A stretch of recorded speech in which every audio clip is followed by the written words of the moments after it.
Oh iya. Baiklah, sebelum kita mulai pelajaran kita hari ini, mari kita berdoa teman-teman. Doa mulai. Amin.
Kembali lagi bersama respon kita serta fakta kembali dengan kita.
Bangunan jalan ini harus segera dilakukan. Dari ayat 3. Benar-benar harus segera dilaksanakan. Ya, kau tahu segera bukakan akses untuk melancarkan pembangunan jalan ini. Tidak bisa sebelum ada persetujuan dari pihak kami. Pilih saja jalur lain. Tapi akses jalur ini akses. Kedua belah pihak kalau tengah bersikap mempertahankan. Baik kata tadi itu akan memperlahan seperti birokrasi kita. Bagaimana mungkin usia yang begitu muda Sri Sultan Hamengkubuwono dengan di samping kerajaan kita pada tahun 1823 datanglah Residen Belanda, ini saya. Lebih baik saya berikan sementara posisi adikku bagi Sri Sultan. Setelah dia menjelaskan, saya akan kembalikan. Dengan begitu kehidupan rakyat pasti berjalan. Baiklah, namun masih ada harapan dari bagian atas dan depan berbeda. Keturunan kami, ia dan Pak orang masih ada. Mana bisa seperti itu? Saya sudah berbaik hati melakukan tugas berat ini. Masih ada orang. Baiklah, kalau memang tujuannya akan melakukan sederhana tanda. Kepemimpinan ini saya membuat rakyat menderita. Muncullah seorang bersama putra dari Hamengkubuwono III bernama Raden Mas Otobiryo atau Pangeran Diponegoro. Pangeran Diponegoro ini tidak puas dengan melihat penderitaan rakyat karena kedaman dan pendidikan Belanda. Mulailah Pangeran Diponegoro menentang dominasi Belanda. Bagaimana kita bisa makan? Untuk berdiri pun rasanya tak kuat dengan ini. Kejam sekali. Harus memperoleh uang dari mana lagi untuk membayar kompensasi? Entahlah keuangan kita dan pemerintah hutan. Kita harus mencari siasat. Kita manfaatkan saja Diponegoro, dia akan memiliki banyak channel dengan sesama bangsawan sepertinya. Datanglah pihak keraton ke kediaman Diponegoro dan memohon meminjami pihak keraton sejumlah uang untuk membayar kompensasi. Oke. Baik, akan saya usahakan. Insya Allah ada jalan. Kemudian Pangeran Diponegoro meminjam uang dari Kapten Tionghoa. Sehingga saya berhasil menipu kedua wali sultan untuk meluruskan kompensasi yang diminta oleh Nafius atas perkebunan di Bedoyo sehingga membuat Diponegoro memutuskan hubungan dengan keraton. Diponegoro sangat membenci perlakuan dan penguasaan Belanda di Nusantara. Beliau melihat para rakyat yang menderita. Berapa kalian? Berapa kalian bersedia? Kerjasama juga, bersedia kerjasama dengan Belanda dengan memberikan kompensasi yang penyewaan tanah. Dengan kami memberi kompensasi tersebut, Belanda bersedia mengusir suara kita. Dengan apa yang dikatakan Pati dan Bejo, pihak Belanda membantu kita. Seharusnya kalian tidak harus berhubungan dengan Belanda. Apa yang kalian lakukan itu membuat rakyat dari kalian dan keuangan atau menjadi karena organisasi tersebut. Tapi ini juga keuntungan bagi kita.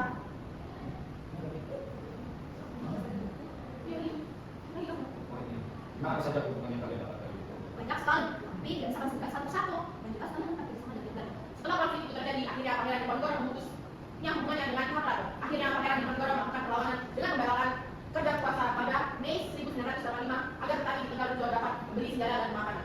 Mulailah mereka berperang. Saat itu tidak ada akan panangkan. Baik, setelah saya laksanakan. Perintahkan para budak kita agar masalah batas segera dilaksanakan. Baik, setelah saya laksanakan. Tapi apakah sudah dapat persetujuan dari Pangeran Diponegoro? Karena atau tersebut akan melewati daerah kekuasaan atau Biarkan saja apa berdiri padanya. Ini di pelajaran pembangunan. Setelah Pangeran Diponegoro tahu, beliau memerintahkan rakyat untuk mencakuti patok-patok tersebut. Kemudian Pati dan Bejo datang. Siapa yang minta yang mencakuti ini? Sang Balina. Pati dan Bejo mengutus pasukan makanan untuk menjaga patok-patok tersebut. Dengan keberaniannya, pengikut Pangeran Diponegoro mencakuti patok-patok tersebut dan membagikan dengan tombak sebagai syarat. Mulailah dan berontak.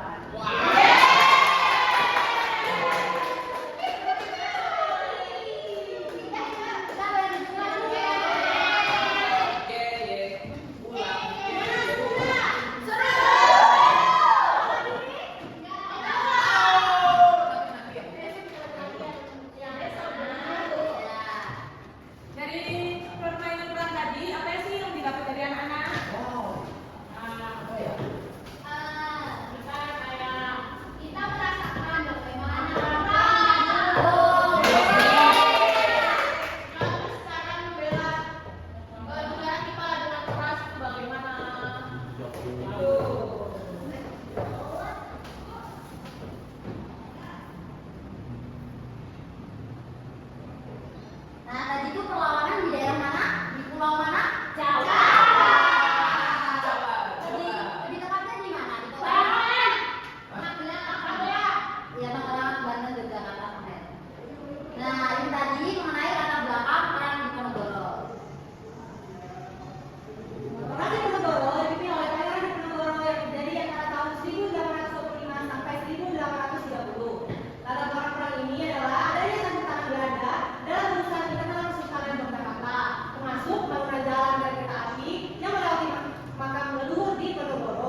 melakukan kerja wajib tanpa upah, pajak tinggi, pemaksaan penyerahan hasil laut seperti ikan, asin, dan kopi, serta memaksa rakyat menjadi prajurit perang untuk kepentingan militer mereka. Kebijakan-kebijakan ini